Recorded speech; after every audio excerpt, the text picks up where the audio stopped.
abortion on demand for any reason whatsoever, whenever they feel like it, even beyond birth. Yesterday, Governor Whitmer, along with a small group of legislators, stood and expressed their intentions of having Michigan become the next New York or Illinois. Under the banner of the Reproductive Health Act, Governor Whitmer seeks to remove the common sense pro-life laws Michigan has spent a generation supporting and protecting, literally opening the door for minors to have abortion procedures not only without parental consent, but without parents even being notified. I want us to think about that for a moment. Your minor daughter could have undergo a life-threatening surgical procedure of abortion, and then have to recover physically and emotionally. And you as a parent would never even be informed of that. Does that sound like women's health care to you? Further, this act would allow abortions to be performed in non-medical facilities. The act of partial birth abortion, which has been long condemned for its gruesome reality of partially delivering a child only to execute it before he or she is fully birthed. I want it to be very clear. I want this point to be very understood, that what has been proposed in this state is an act that would make the killing of a child on demand, with no regulations whatsoever, the law in Michigan, opening the door for even infanticide. The irony of this is almost lost in its horrific reality. But those who once stood behind the lack of technology to try and convince people that the child in the womb was just a clump of tissue, that removing that child was no different than getting your tonsils removed, now run and hide from technology that shows their arguments to be erroneous. In presenting the Reproductive Health Act, they claim they just want to universally apply medical care across the spectrum, including the cases of abortion. However, the medical community has long told us that a universal indicator of life is the heartbeat. If you have one, I've got news for you. You're alive. Right? I mean, that's plain common sense. Yet in the governor's talk of universal application of medical standards, the unborn child is once again discriminated against. Somehow science and medicine is recognized everywhere but inside the womb. Do not be deceived by the governor's talking points. This is very simple. This is a political and fear-based response to the definitive scientific proof that the child in the womb is simply that, a child. And all across the nation, more and more people are choosing to align with the pro-life stance because of that science. For example, 25 states have now introduced legislation called the Heartbeat Bill. 9 of them have passed it so far. 6 states passed it at the beginning, in the first 5 months of this year, simply in response to what New York and Illinois has tried to do. Why is this happening? Simple.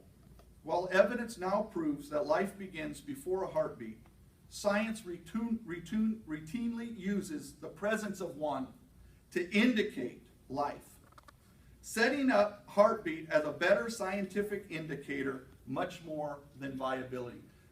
In 2017, the 8th District Court of Appeal, or Circuit Court of Appeals, looked at the Arkansas and North Dakota laws.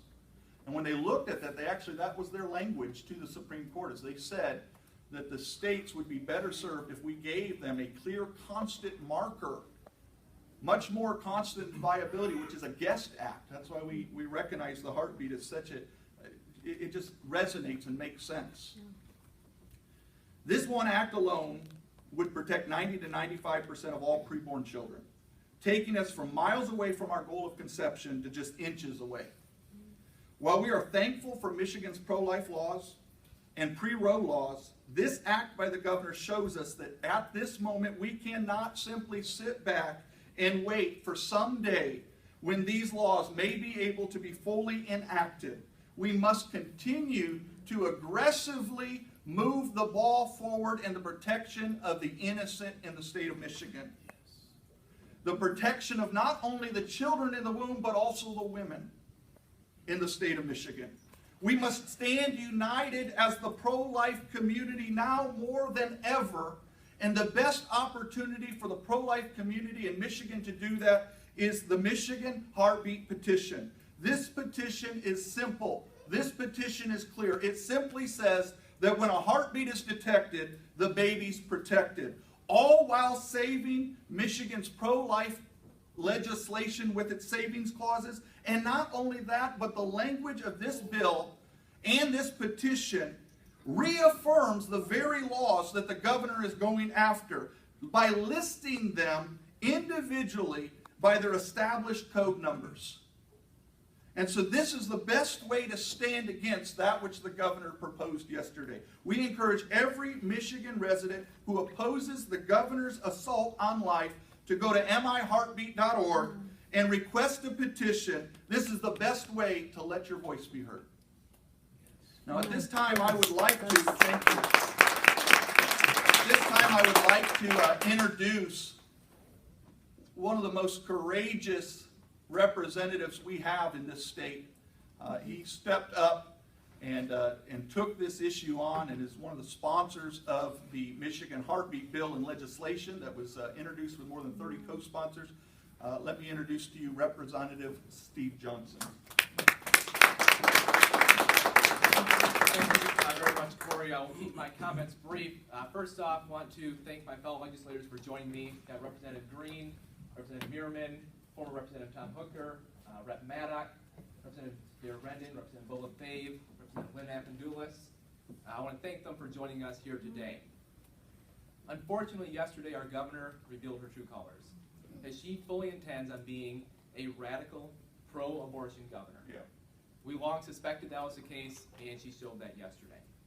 She has shown that she would rather Michigan go the way of the radicals in New York and Illinois, instead of having sensible policies to save the lives that we are actively required to defend for our oath of office. She has decided to stand with the radicals in her party instead of the Michiganders, because when you see those policies passed in New York and Illinois, there's a groundswell of opposition that rose because of that. You saw around the country people start passing pro-life legislation in response to that radical policy in New York. And we stand here today resolved as ever to continue that push. We are more resolved to make sure that we fight for pro-life policies, whether that's the dismemberment ban, whether that's the heartbeat bill, a number of issues, whatever we can do to protect the unborn lives. That is our constitutional duty, to make sure that everyone's right to life, liberty, and property is protected.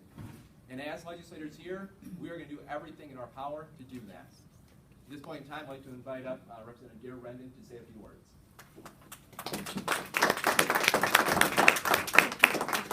And thank you for bringing this forward today. This is the kind of activity that we need to get very involved in here in Michigan. We need to get behind our families. We need to get behind our moms and our moms-to-be. As a woman who's given birth, and there's many of us here today, I remember when I found out that I was going to have a baby, and I talked to her before she was born. No. I read stories. I listened to music that I thought she would like. I knew her from the beginning. And when she was finally born, and she had a little blister on her thumb, the doctor told me it was because she sucked her thumb in the womb. Our babies need health care. No matter how small they are, we need to provide health care. Michigan needs to be known as the state that provides health care for all individuals. Yes. Not just moms, but for the littlest babies who need it as much as they do. We tell moms who are pregnant that they need to watch their diets. They need to be careful that when drinking alcohol or taking other substances. Doctors take very good care of our women today. They take very good care of our moms. And we need to provide that care to those tiny babies that they carry inside, because we want them to be strong and healthy when they're born, and we need to have them. Michigan needs our children, every one of them. Thank you. Thank you. Next up, I'd like to invite Representative Bola Fave. you, Representative Johnson. I want to thank the Heartbeat Coalition and all of the wonderful supporters and volunteers who make this legislation and these things all possible. I want to, of course, thank Representative Riley for joining us as well. I'm State Representative Bo Lefebvre, and I'm here to tell you today I am 100% pro-life. And I believe everybody behind me appears 100% pro-life. But let's look at what the governor's proposed. The governor's proposed no statutes to prohibit abortion. What the governor is saying is, if the baby that's growing inside of you has a disability, and you don't want to deal with that, just go ahead and kill it. It's fine. It's disgusting. I demand that the governor have an audience with this coalition, with its supporters, with pro-life lawmakers, and I demand she explain to us why she believes that babies with disabilities should be able to be murdered just because they're a minor inconvenience. It's disgusting. And as a lawmaker with a disability, my mother was given the option as to whether or not she wanted to continue with the pregnancy. And she said, hell yes. I thank my mother every day for that. And we need laws to protect people from making a terrible decision. Amen. And we need laws to protect all unborn. But specifically, I demand the governor answer the question why she thinks disabled babies should be able to be murdered because if it's an inconvenience. Thank you all for your support of this legislation. I want to thank my colleagues once again. And let's get the answers that we deserve, and let's get this thing into law. Yeah. Next, I'd like to bring up Representative Luke Muirman.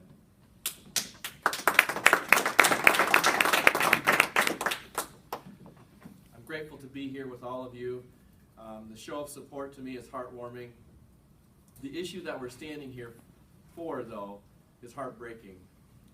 And we should never lose our concern for those who can't speak.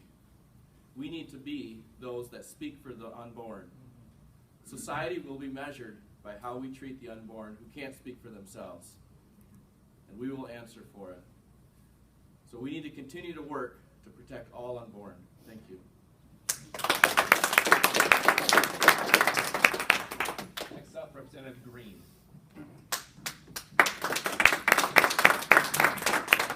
Thank you all, and thank you to the Heartbeat Coalition. As an ordained pastor and now as a state legislator, it is impossible to take the values of a Christian and divorce them from this very important issue. I have learned in the last 9 months here in the legislature that my tenure here will be judged based on one issue: giving the voice to the voiceless, whether it be mental health or it be those individuals who have no voice because they have not breathed that first breath of air. They are individuals, they are people nonetheless.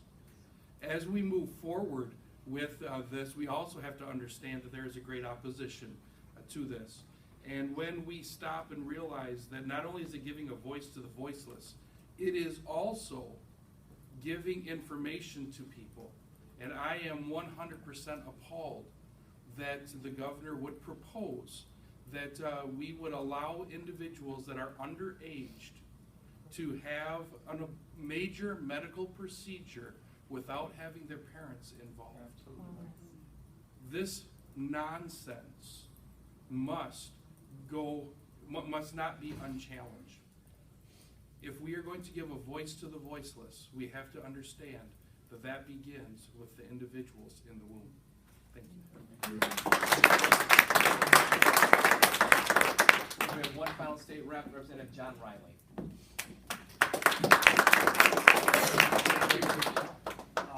When we look back at the founders of this nation, it's quite clear that they stood for life and liberty, and they were opposed to abortions.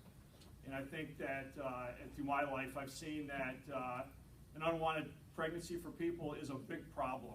And what Jesus says that he will use those problems, those troubles in life, to advance his kingdom. And even though it's a hard decision to make, people need to be supported, and we need to protect those people in that vulnerable time when we're making that hard decisions. I would just say that finally, as a follower of the Lord, that Jesus says he came to bring life and to bring it in abundance. And oftentimes when we think that these are the worst times in our lives, God uses those for the best of things. So even unwanted pregnancies, God can use to advance his kingdom, to make himself known, to glorify him, and to advance this nation. And so I hope that's exactly what we strive for. Looks like I spoke too soon. One more Representative Lynn Afton-Dulis. At 29 weeks pregnant, I could tell something was wrong. And I went to my doctor, and they did an ultrasound, and they couldn't see my child's internal organs. I could tell they were looking at it and looking around. They couldn't see a stomach, and they couldn't see a spleen. They couldn't see internal organs, and they told me that something was wrong. It was a number of days after that. We continued to have tests, but I can't imagine having been given a choice to terminate that pregnancy when I delivered a beautiful child 4 days later.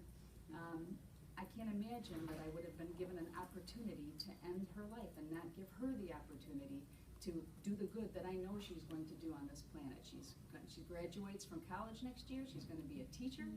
And the thought that I might have had an opportunity to do something else and to end that child's life and to play God is unconscionable to me.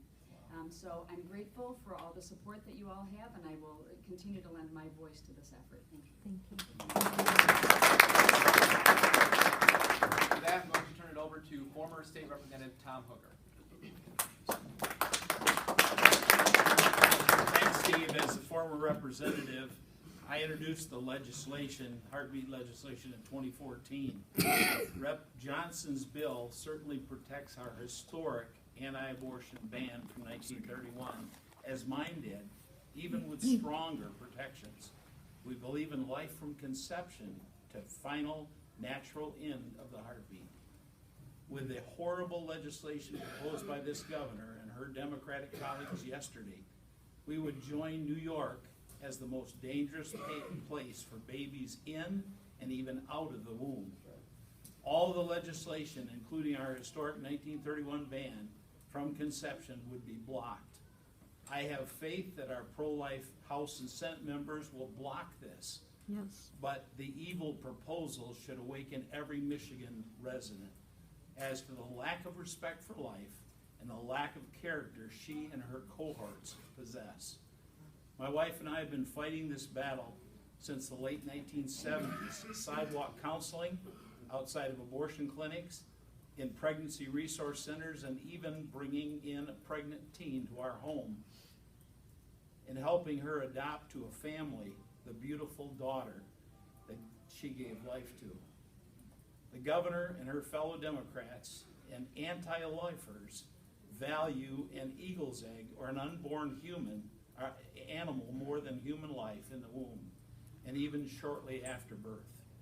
I call on every Michigan resident who treasures life to stand against these barbaric proposals. Join me in circulating petitions both to stop abortion from the heartbeat and stopping dismemberment abortions. They will help us bypass this pro-death governor.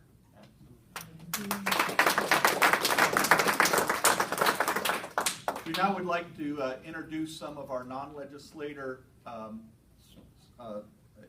those that are standing with us. So we'd like to introduce Chuck Visner. He is the Pastoral Outreach Director for Family Research Council.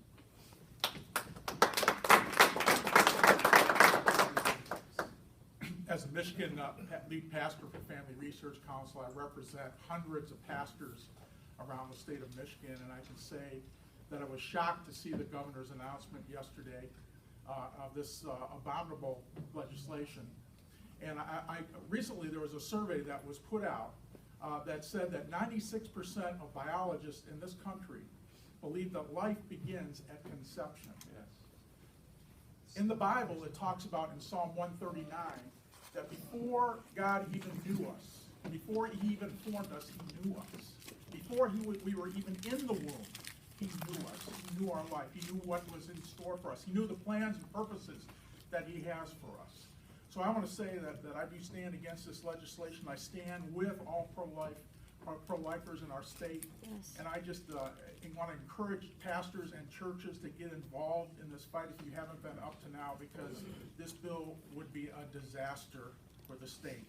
And I can tell you this, our nation or our state will not be blessed by God as long as the blood of innocent little boys and girls cries out from the ground.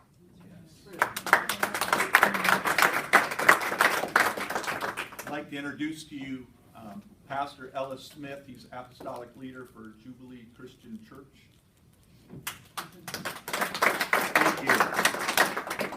In October 1987, the Lord gave me a word for our congregation entitled Abortion, the American Holocaust. That has implications in our culture that's beyond our imagination, because we have stood by idly as a country and allowed millions of babies to be slaughtered in the womb with no outcry. So today, there's an outcry, Yes. particularly in urban America, where in cities like New York, there are more babies aborted than live births right now. So the church, believers, those that have biblical values, the reality is this is a clashing of the swords between worldly views that oppose the kingdom, godly, biblical worldview. That's what it gets right down to. When life begins at conception, Yes. and the person existed in the mind of God before conception. So we have to see things from a God's perspective. At the end of the day, that's all that matters. What resonates in my spirit is Psalm Division 9, verse 17. Well, the Bible says, the nation that forgets God will be turned into hell.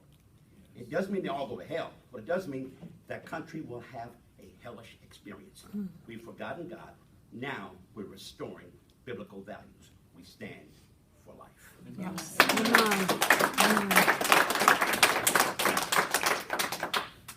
This time, we want to ask the media if they have any questions for the state reps or for ourselves regarding what we've covered today.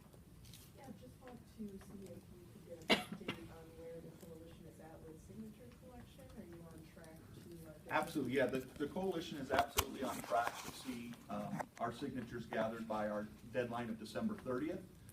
We have a massive mailing that actually just went out, and we expect to be able to make an announcement here in the next month or so that we finish the drive. Anyone else? Can you say how many signatures you ever have? Right now, the data, they're still processing. I know they were over 100,000 at last count, and that was about 3 weeks ago. Anybody else? This is a question for the representatives here. Can anyone speak to whether your caucus has enough support to pass the heartbeat bill, provided it gets to the legislature? We have a very strong caucus in the House and the Senate as well, strong pro-life majorities there. We are very confident that should this issue come to us, we will stand together united for life and make sure we pass the same protections that you're seeing in states like Ohio and Iowa. And on abortion petitions, does the caucus also support the dismemberment abortion petition? Do you guys see both of those as two things that you want to pass together? We've already passed, both the House and Senate have already passed dismemberment, so clearly we have displayed that we're a pro-life legislature. Do you plan to send it to the governor? That's, if it's a petition drive that comes to us, it would not go to the governor. The bills that have been passed, she said, are you willing to? That would be up to our leadership for their decision to make. And I want it to be understood as well that the Michigan Heartbeat Coalition stands with the dismemberment petition drive as well. They are not competing, they are complementary pieces of legislation. That's right. That's right. Anybody else? Well, we thank you very much for coming out and supporting us today in such short notice. Thank you to all of the state reps and those that represent organizations around the state that are standing for life. Together we're going to do this, and it's the time right now to let our voices be heard. So thank you very much.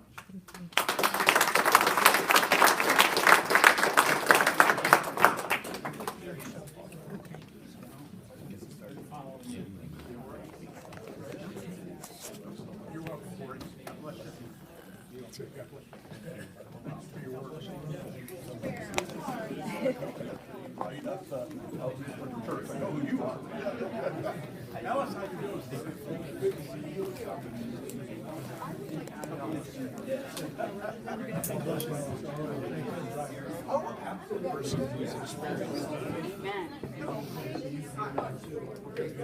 Amen.